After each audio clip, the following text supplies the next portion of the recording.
Union strikes against companies like John Deere and Kellogg are halting plants across the country this week, striking workers demanding better working conditions along with better wages. Meantime, the White House working to unclog congested ports and return goods to empty shelves. Moody's says the weakest link in the global supply chain may be the shortage of truck drivers, which has contributed to making the delivery of goods slower and more costly. Joining me right now to discuss is Todd Spencer, a trucking industry expert and president of the Owner-Operator Independent Drivers Association. He began his career driving trucks back in 1974 and has since become an industry advocate. So good to see you. I like your smiling face, Todd, which tells me that you want to strike an optimistic tone. What do truckers need to get back behind the wheel? Well, I'm grinning because of the reference to the driver shortage. I've been in trucking for decades, and I've pretty much heard that same song and dance the entire time. So you don't believe it? What is it? No. What's going on? Look, it's just simple math. Every year there are over 400,000 new commercial driver licenses passed out to people. And these are people, most that want to drive truck. Okay. And they burn out real quick because it's a tough life. Yeah. And a lot is expected.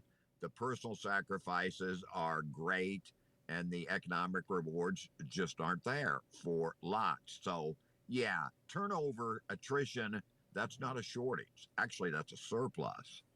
Okay, so you say there are drivers out there, qualified drivers, to get the merchandise moving. So then why, when we look at all these container ships, more than a dozen off the Pacific California coast, and we're hearing that they don't have enough drivers. Part of the problem is you don't have enough truck drivers.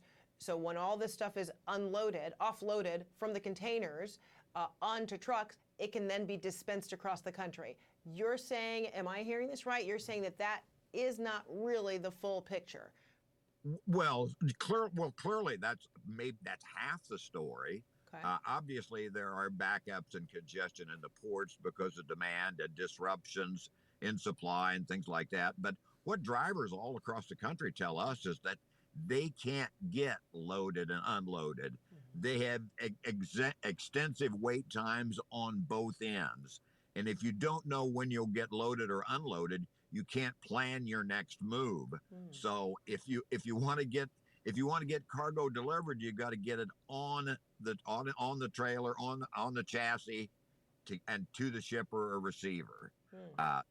Specifically with the ports in LA and Long Beach, things can be more complicated because you have more players, you have ports involved, you have steamship lines involved, you have freight forwarders involved, and oftentimes the people that are actually going to do the loading or unloading, there's no direct communication with truckers. So nobody knows who's on first. Oh my gosh. And that level of transparency is, there is no level of transparency there. It's just a mess. So you're saying there's a real organization, problem here. But if you can speak on behalf of truckers, what do they need? What do they want in order to offer greater incentive for them to be available to help move cargo, move products? Well, a number one issue is when they need to be assured they can get in and out of loading and unloading facilities in some kind of timely fashion. Right now, that's it. For too many, that's just simply a crapshoot. And, you might be talking about 6, 8, 10, 12 hours, sometimes the next day. And that's common in trucking simply because most drivers get paid nothing for their waiting time. So others on both ends of the spectrum, really there's no disincentive, there's no penalty for them delaying drivers. So they're in a situation where they can do all of their planning around what's best for them. And, that truck driver's on his own. And that's kind of a reality that drivers have been dealing with for decades. Yeah, it's a hard job. Todd Spencer, I think most of us knew that, but you helped paint an even more vivid picture. It's even harder than many of us even thought, and these are tough times. Thank you so much. Oh, wait, you're going to have to say And something? specific to LA and Long Beach, Yeah. it's mostly Latina drivers that service those ports, and those are folks that have largely been crapped on for decades. They've always had a rough road to hoe, and it's been worse. They've been exploited. That needs to be corrected. But again, it's one of those things that it's easy to ignore. Todd Spencer, thanks so much. I want you back because you've just educated us on so much, and I know there's even more we can learn from you. Glad to be part of the show. Thanks, Todd Spencer.